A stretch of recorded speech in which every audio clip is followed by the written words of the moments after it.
Hey guys, welcome back to Roadshow Reviews. I'm going to be reviewing Thor Ragnarok today. It was directed by Taika Waititi and released November 3rd, 2017. There's definitely going to be some spoilers in this video, so just in case you haven't seen it, move away if you don't want anything to be ruined.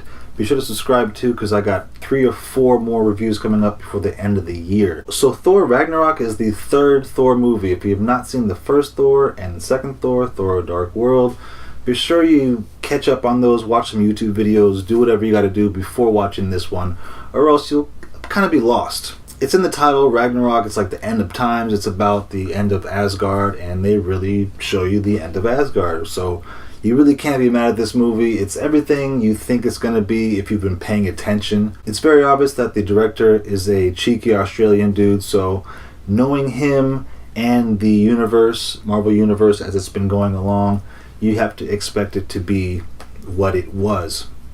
And what it was is great. He hit it right on the head. You know, it's twice as fun as the past 2 movies. It doesn't take itself too seriously. The story is pretty much, Hela coming to destroy Asgard, and Thor has to figure it out and save Asgard.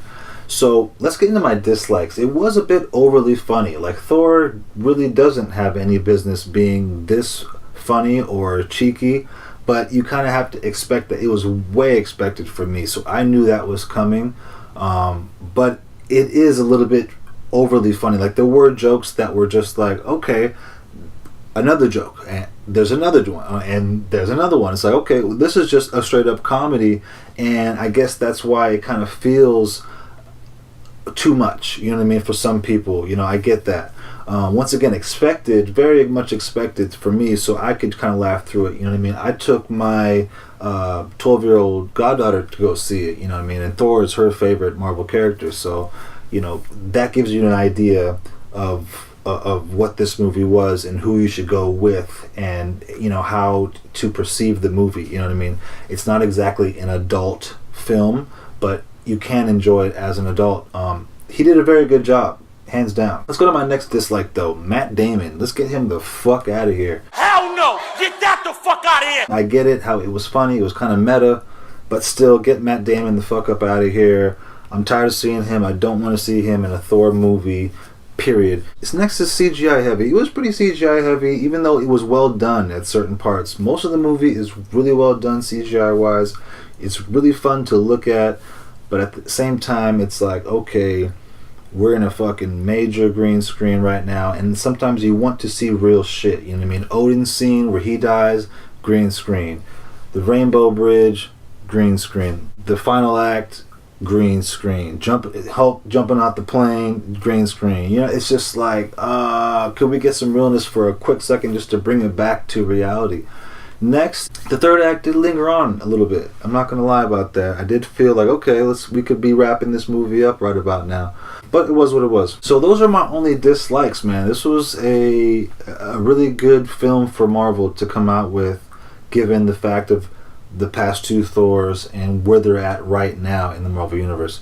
So let's get into my likes. When you watch the previous 2 Thors right before seeing this, it's like 0 to 100. There's no comparison between these 2 films, or the 3. You know what I mean? The Thor Ragnarok is nothing in the ballpark compared to the previous 2 movies. It's in its own league for sure. It might even be better than the Guardians films. I can't 100% commit to that right now. I'd have to see it a couple more times, but it's just from start to finish, it's fun. It doesn't let up, and the movie has a great pace. The 2 badass females I really liked as well. You had Kate Blanchett out there playing Hela, then you had Tessa Thompson out there playing Valkyrie. So you had a inclusive branch of 2 dope females out here just getting it in for each other team. The casting was on point. You had Mark Ruffalo out here. The history of Odin was really cool too. A lot of people didn't know too much about Odin, and I like this little reveal that he was very power hungry and needed to back in the day, he was this power hungry war dude, with him and Hela going hard, and Hela didn't want to stop going hard, and he was like, I'm good going hard now, like we got all the riches in the towns up, and now I'm good. But Hela's like, nah, I'm not finished. They butted heads on that, and that's when he had to cast her away. So that's pretty much what this movie is about, her coming back to reclaim her throne in Asgard and kill Odin and everybody there for casting her out. Next, Hulk. You got Hulk out here, man. Not just smashing shit and making little sounds and grunting and saying one lines, but he's speaking full sentences. So you're seeing somewhat of an evolution of Hulk for sure. You're seeing a different kind of Hulk that you've never seen before, and you're hearing a different kind of Hulk that you've never heard before in a Marvel film. So that's really cool. I dug that, even though this isn't a standalone Hulk film, and even though we didn't get a huge amount of Hulk fighting other people in this, we got a decent amount, and I wasn't mad. We got him fighting the wolf, which is really cool at the end. Next is Loki's story getting revealed. You know, obviously, we at the end of Dark World, we see him pretending to be Odin. So in this movie, we got to see that, what happens, what he's been doing on Asgard. Let's get him the fuck out of here. Let's get Odin back. Make sure that's straight. You know what I mean? Let's resolve that storyline. It definitely gets resolved in this one, which I like to see. I hate when storylines are set up in previous films, and then the next film it's completely forgotten. Like, wait a minute, what happened to that storyline? And we're just going to forget about it.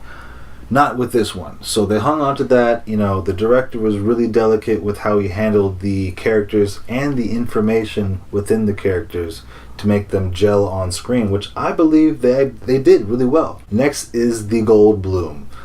Jeff Goldblum is in this, and really he's just being Jeff Goldblum. And if you don't like Jeff Goldblum, then you're not going to like his character in this movie. You're not going to like this movie, because he's very much a part of this film. He's not just there for a couple of seconds. He's Jeff Goldblum in it all over the place. So I think he added a natural kind of comedic sense to the film. You know, it was just well written and written for him properly. And, you know, his character was probably written for him in a very delicate way as well. So I'm not mad at that. I'm happy for Goldblum, happy for this film, happy for Marvel overall going into Black Panther next year and Guardians of the Galaxy, or not Guardians, and Infinity War. What am I talking about? Going into Infinity War next year. So, lastly, the Guardians tie at the very end, at the post-credit scene, a strip comes up, and I'm not sure if that's supposed to be Guardians or Thanos coming up to greet the ship, so that's interesting to see what happens there. But overall, this movie was just fun, and I hate to say that because everybody is saying that this movie is fun. It's fun, it's fun, it's funny, it's fun. It's like, yeah, it was though, and that's the only real way to explain it. There's no other way to really say what this movie was except just like on point as far as making something that is fun and enjoyable to watch. That's what you want to make when you make a film like this, and a superhero film, a Marvel, film. You want to make it somewhat fun if it's especially in this genre. You want to make it enjoyable to watch. You don't want to have it be too dark. But let me know what you guys think in the comments. Did you hate it? Did you like it? If you enjoyed my review, be sure to subscribe, and I will see you guys in the next video, because I got way more reviews coming out for the rest of the year and next year. Peace.